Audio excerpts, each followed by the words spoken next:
আছে, কোথাও মিক্সড সিস্টেমটা আছে, একটা নির্দিষ্ট পার্সেন্টেজ থাকে পিয়ারে, আবার কিছু অংশ থাকে হলো ফার্স্ট পাস দ্য পোস্টে। একেবারে বেসিক পার্থক্যের কথা যদি বলি, যে বাংলাদেশে যেভাবে ভোট হয়, অর্থাৎ ভোটে আলটিমেটলি আপনি যদি এক ভোটও বেশি পান একটা আসনে, যারা জিতবে ওই আসনের জন্য সেই নির্বাচিত হবে। এটা প্রচলিত নিয়ম। পিয়ারের ক্ষেত্রে গেলে যেটা হবে, এই সিস্টেমটা এইভাবে কাজ করবে না, বরং অ্যাজ এ হোল ভোটের কাউন্টটা হবে।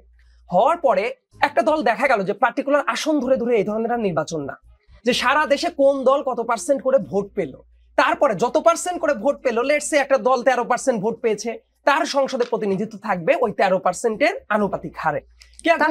আমি একটু মাঝখানে বলি বোঝার সুবিধার জন্য দর্শকদের, যে ধরলাম পার্টি এ 13% ভোট পেল, পার্টি এ 13% ভোট পেয়ে ধরেন সংসদে আসন পাচ্ছে, ধরে নিলাম 20টা।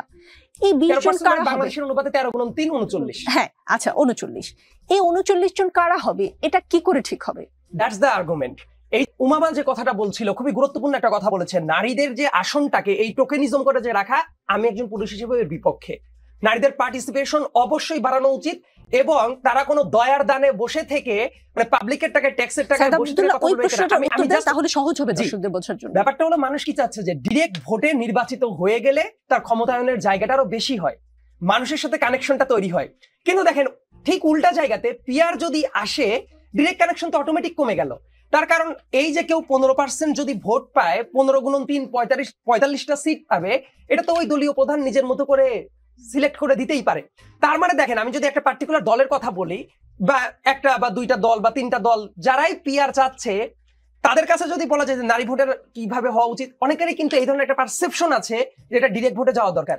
কিন্তু আবার পিয়ারের পদ্ধতি আসলে এইটা যে জনগণের সাথে প্রতিনিধিদের দূরত্বটা তৈরি করবে।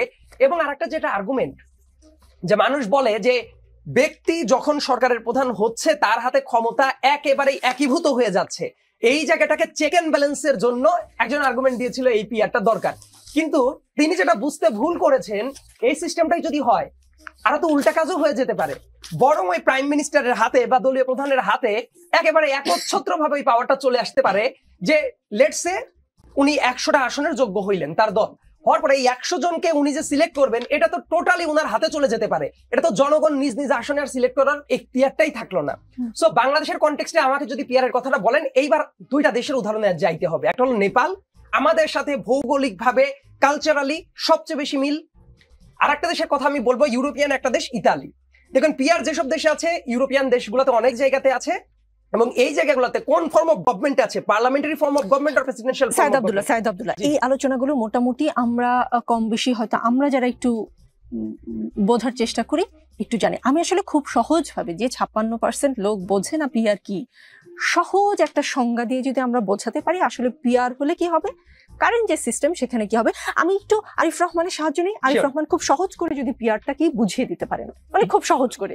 বিষয়টা তো খুবই সিম্পল, যে ধরেন 20% ভোট, মানে একটা নির্বাচন হলো, 20% ভোট পেল এই দল, তাহলে ও 60টা সিট পাবে সংসদে। তারপরে জন যদি 10% সিট পায়, তাহলে ও 30টা সিট পাবে। তাহলে এইভাবে যে নির্বাচনটা হবে একটা কালেকটিভ ভোট। ভোট দিবে কাকে? মানুষ দিবে মার্কাকে, মানুষ দিবে দলকে, মানে ধানের শীষ। ওই দলটা, সেখানে আবার একাধিক পদ্ধতি আছে, যেটা সাইদ আব্দুল্লাহ বলছিলেন। কিছু ক্ষেত্রে ওই দলটা হয়তো 100 জন প্রার্থীর নাম উন্মুক্ত করে দেয়, নির্বাচন কমিশনে এক লিস্ট করা থাকে যে এই যে 300 জন, আমি একটা সিট পাইলে প্রথম জন পাবে, 3টা পাইলে এভাবে 300। কোন জায়গায় থাকে বদ্ধ, সেটা প্রকাশিত হয় না। মানে কোন জায়গায় ব্যালট পেপারে আমরা কি দেখতাম, আমরা দেখতাম মার্কা, প্রার্থীর নাম, এখানে শুধু মার্কা থাকবে। জি, এখানে যদি আমরা এই পদ্ধতিতে যাই, কিন্তু এখানে আমার মনে হয় আলাপটা তো এটাই দরকার, যে আমরা তো পিয়ারের দাবিটা তো এই জন্য উঠছে না, এটা তো উচ্চ কক্ষের ক্ষেত্রেই মূলত পিয়ারের দাবিটা উঠতেছে। এবং সেখানে আপনি নিম্নকক্ষে পিয়ার হলে কি হবে সেটাই, নিম্নকক্ষে পিয়ার হলে আসলে এটা একটা সমস্যাদায়ক ব্যাপার হবে। কারণ আমাদের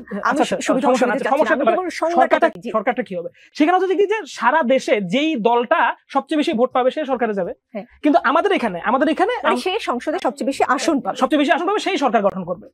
এবং তারপরে যে পার্সেন্টেজে যে ভোট পাচ্ছে সে বিরোধী দল, তারপরে বিরোধী দল। কিন্তু প্রার্থী ওপেন করা থাকলে আমরা বুঝতে পারবো যে এই দল থেকে কারা কারা সংসদে যাবে।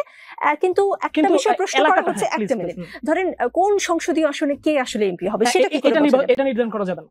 কিছু মিশ্র পদ্ধতির দেশ আছে, সেখানে তো কিছু কিছু আসন নির্ধারণ করে দেওয়া হয়, কিন্তু আমরা জানি না আমাদের দেশে কি কিছু আসন নির্ধারণ করে দেওয়া হবে, কি হোল পিয়ারের কথাই বলা হচ্ছে, এটা আমরা এখনো জানা যায় না। মানে যেমন ঢাকা 1 আসনে আমার এমপি কে, আমার সুখ দুঃখে, যেমন আমাদের দেশের কালচার যেটা, সুখ দুঃখে আমি ঢাকা 1 আসনের এমপি কে কাছে পাই, পাশে পাই, বা তার কাছে গিয়ে আবদারটা করি, সেই রকম কোন লোক আসলে ঢাকা 1 আসনের জন্য দেখা যাবে না।